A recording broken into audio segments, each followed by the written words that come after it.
Give and Take apresenta: Se Deus é amor, por que existe o mal?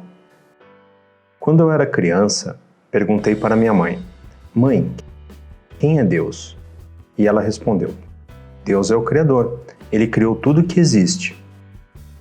No princípio, Deus criou o céu e a terra. Mãe, existe alguém que está acima de Deus? Não, meu filho. Deus é o Todo-Poderoso. Eu sou o Alfa e o Ômega, o princípio e o fim, diz o Senhor, que é, o que era e o que há de vir, o Todo-Poderoso. Mãe, Deus é bom? Sim, meu filho, Deus é amor. Quem não ama não conhece a Deus, porque Deus é amor. Então, mãe, se Deus é amor e criou tudo que existe, por que existe o mal? Porque existe o bem e porque existe o mal. Sim, mãe, entendi. Mas quem criou o mal? O mal? O mal é a criação do demônio, o vermelhinho. Mãe, quem criou o vermelhinho? Não sei, filho. Mas quem não se comporta bem vai para o inferno. Tá, entendi. Tenho que me comportar. Mãe, mas quem criou o inferno? Não sei, filho. Mãe, quem é mais poderoso? Deus ou o vermelhinho? Deus, é claro, meu filho. Deus é mais poderoso. Mas, mãe, se Deus é o mais poderoso, por que ele não acaba com o inferno e com o vermelhinho de uma vez? Não sei, filho. Porque para Deus, nada é impossível. Algumas coisas ficaram bem claras nessa conversa com minha mãe. Deus é o Criador. Deus é amor. Deus é o Todo-Poderoso. E é claro que eu tinha que me comportar muito bem. Mas é óbvio que minha mãe não sabia explicar por que Deus não resolvia esse probleminha com o inferno e com o vermelhinho.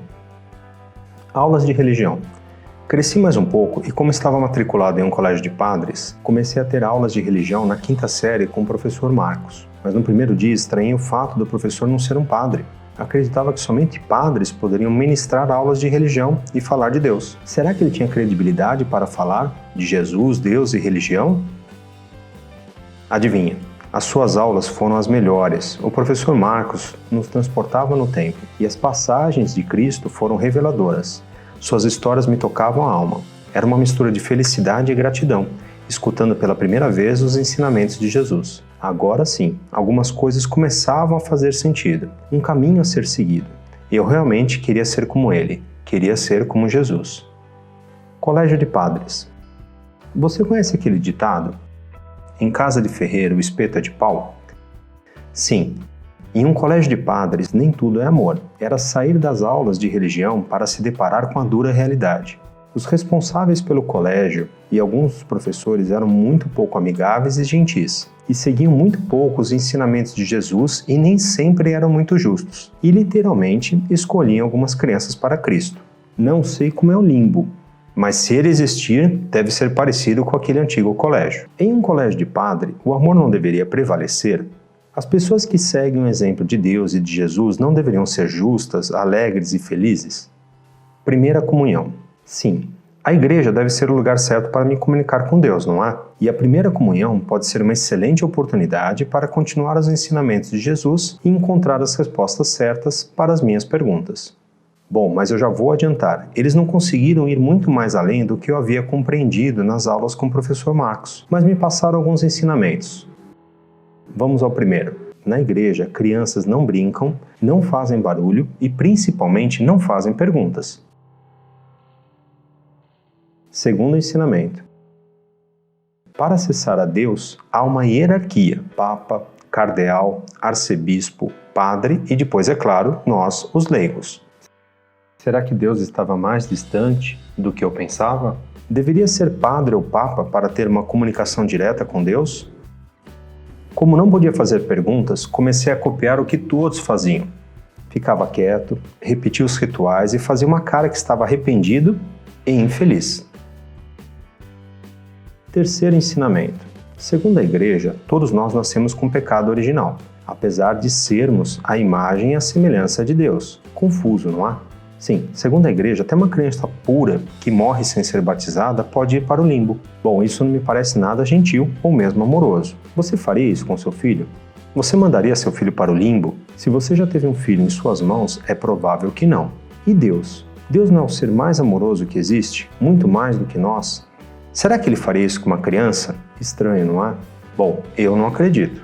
Ao invés de respostas, agora tinha mais perguntas. Se Deus é amor, por que existe o mal? Em um colégio de padres, o amor não deveria prevalecer? As pessoas que seguem o exemplo de Deus e Jesus não deveriam ser justas, alegres e felizes?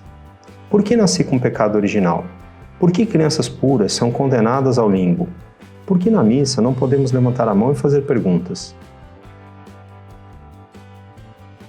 Vamos buscar uma outra solução. Vou procurar uma outra igreja e uma outra religião. Mas para minha surpresa, o discurso era muito parecido. Nessa igreja, eles também se autoproclamavam os únicos detentores dos direitos de representar a palavra de Jesus e Deus aqui na Terra. Agora, quem será que estava mentindo?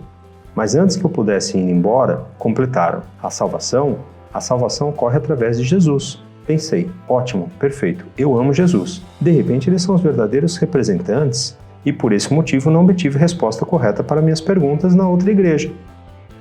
Mas eles continuaram e complementaram. Disse-lhe Jesus: eu sou o caminho, a verdade e a vida. Ninguém vem ao Pai senão por mim. Essa frase fazia todo sentido. Eu sou o caminho, a verdade e a vida. Concordo. Mas a parte ninguém vem ao Pai senão por mim, eu não tinha entendido direito. E eles me explicaram. A salvação só ocorre através de Jesus e, é claro, da nossa igreja. Confesso que fiquei intrigado. Será que essa interpretação estava correta? A única salvação só poderia vir através de Jesus? Jesus foi um exemplo de amor incondicional, mas o senão por mim parecia o mesmo discurso da igreja e dos pastores, que eu já estava começando a ficar desconfiado. Os exemplos e ensinamentos de Jesus realmente são um caminho para Deus, mas será que ele é único? Isso contraria alguma das próprias frases feitas por Jesus, que nós, em essência, somos seus irmãos e seu igual. E que nós poderíamos fazer tudo o que ele fez e muito mais. E que nós somos deuses e o reino de Deus está dentro de nós. E se Deus está dentro de mim, não posso usar os exemplos de outros mestres como Buda, Krishna para me conectar com Deus? Ou até mesmo, eu não poderia tentar estabelecer uma comunicação direta com Deus? E se levarmos essa afirmação realmente ao pé da letra, não estaríamos condenando e julgando os indígenas que viveram em harmonia com a natureza e não conheceram Jesus? Os budistas que viveram antes de Jesus Cristo?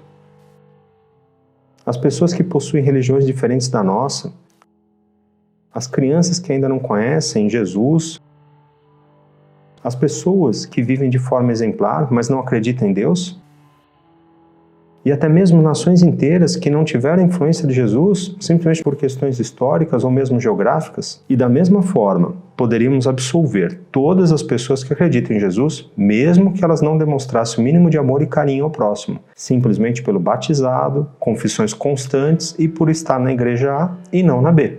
Aí eu faço uma pergunta. Ter ciência da existência de Jesus é mais importante do que comportamento e atitudes? Conhecendo uma família judaica. Com idade para namorar, mas ainda não muito bem informado, comecei um relacionamento com uma moça judia. Descobri que Jesus era judeu, que eu não era judeu e que existia o judaísmo. Em seguida me fiz uma outra pergunta. Será que eu deveria seguir o judaísmo? Em nosso primeiro encontro com a família, eu realmente queria impressionar os seus pais e ser muito bem aceito. Depois de cumprimentar toda a família, pensei, como quebrar esse gelo? Já sei, vou começar com uma taça de vinho, vou seguir com assuntos variados, tomar uma outra taça, falar de valores éticos e morais e, para concluir, quem sabe, abro uma segunda garrafa e falo um pouco de Jesus. Se eles são judeus e seguem o judaísmo, é óbvio que adoram Jesus, não é? Para quem está lendo esse texto e conhece um pouco de religião, já sabe que em função do vinho e do assunto que eu estava prestes a abordar, a única lógica era que realmente eu ia me queimar. Sim, os judeus não reconhecem a figura de Jesus. Muitos judeus não reconhecem Jesus como Messias ou mesmo como Salvador, e outros vão um pouco mais além e acreditam que ele foi um falso profeta. Apesar de me receberem bem, pude sentir um preconceito no ar, velado, e esse fato não contou ao meu favor. Mas o que eu posso dizer? Eu também sempre achei que a minha religião era melhor do que a dos outros, mas agora a situação havia se invertido, só que muito pior, muito mais terrível. Eu estava sendo vítima de um preconceito, em função da minha religião. Mas nesse caso, se você está acordado e um pouco atento, pode perceber que aqui tem um aprendizado, um ensinamento de Jesus na prática. Sim, o que você dá para o outro, você acaba recebendo. E eu não poderia julgá-los, não é? Eu mesmo já não havia me afastado de pessoas em função da sua religião? Mas agora eu tinha uma nova pergunta. As religiões não deveriam incentivar a união entre os povos e culturas, ao invés de promover a discórdia e a separação? Cristianismo, catolicismo, ortodoxo, protestante, islâmico, budismo, hinduísmo, judaísmo, entre tantas outras. Podemos concluir que existem tantas religiões quanto afirmações conflituosas? Você sabia que grande parte dos conflitos mundiais tem origem a partir de questões e crenças religiosas? Ao analisar que existem diversas religiões, pude reparar que a maioria das religiões não são escolhidas, e sim, na sua maioria, são determinadas por questões geográficas, influência dos pais ou familiares, e não por valores. Por exemplo, se você nasceu em Israel e seus pais são judeus, é muito provável que você seja um judeu. Se você nasceu no Brasil, é muito provável que você seja católico ou cristão. Se você nasceu na Ásia, pode ser adepto do budismo ou do hinduísmo, e assim por diante. E cada religião interpreta Deus à sua maneira. Conclusão: as igrejas e religiões são mantidas por homens, e não por anjos, correto? Será que na criação e manutenção das igrejas houve conflito de interesses e, consequentemente, uma pequena distorção e manipulação de alguns fatos? Bom, segundo a própria igreja, os homens nasceram com uma natureza humana decaída e manchada pelo pecado original. Será que todas as passagens e ensinamentos que deveriam estar na Bíblia foram introduzidos e traduzidos e, principalmente, interpretados da forma correta? Cada padre ou pastor é capaz de ler e interpretar as passagens de forma isenta? Essas religiões estão ensinando amor e respeito ao próximo, permitindo a diversidade de opiniões, ou estão criando preconceitos e intolerância? Quem serve a Deus nunca erra? Por exemplo, uma das igrejas que hoje se diz a única detentora da palavra de Deus foi a mesma que puniu hereges na Idade Média através da Inquisição, com encarceramento, tortura e morte. Os representantes dessa religião, além de aprisionar e queimar homens e mulheres vivos, simplesmente por discordarem de suas opiniões, ainda confiscavam todos os seus bens, tornando a perseguição aos hereges uma atividade altamente lucrativa para a igreja. Tudo, é claro, em nome de Deus. Bom, é óbvio que há bons ensinamentos nas religiões e igrejas, mas precisamos tomar muito cuidado e questionar sempre, pois as igrejas são feitas por homens e pessoas comuns, e alguns por dinheiro podem literalmente perder a cabeça. Devemos levar em conta que diversas guerras já foram travadas em nome de Deus e que algumas verdades podem mudar ao longo do tempo, como essa que eu acabei de descrever. E o que é tido como certo hoje pode ser totalmente errado amanhã. Então, para ensinamentos religiosos, uso uma regra bem simples: se não expresso amor, não vem de Deus. Vários anos se passaram e eu fiquei um pouco mais maduro. E as minhas perguntas continuavam em minha mente, só que agora muito mais complexas. Afinal, qual é o sentido da vida? Por que nascemos? Por que existe o mal? O que estamos fazendo aqui? A comunicação com Deus deve ser feita através de uma instituição ou religião? Será que Deus não tem um propósito maior? Será que nós não estamos compreendendo parte do seu plano? Quando comecei a fazer perguntas para minha mãe, eu só tinha uma pergunta na minha cabeça: se Deus é bom, por que existe o mal? Talvez ela estivesse escondendo a verdadeira resposta, simplesmente para me preservar. Talvez a certeza da vitória do bem sobre o mal não era garantido, e Deus poderia perder essa batalha. Agora, só havia uma solução: rezar para Deus e pedir orientação. E nesse instante eu tive uma grande inspiração. Se alguém já encontrou as respostas para as minhas perguntas, deve ter compartilhado. Sim, as pessoas do bem gostam de compartilhar informações e descobertas, e a internet pode ser um ótimo lugar para começar a minha pesquisa.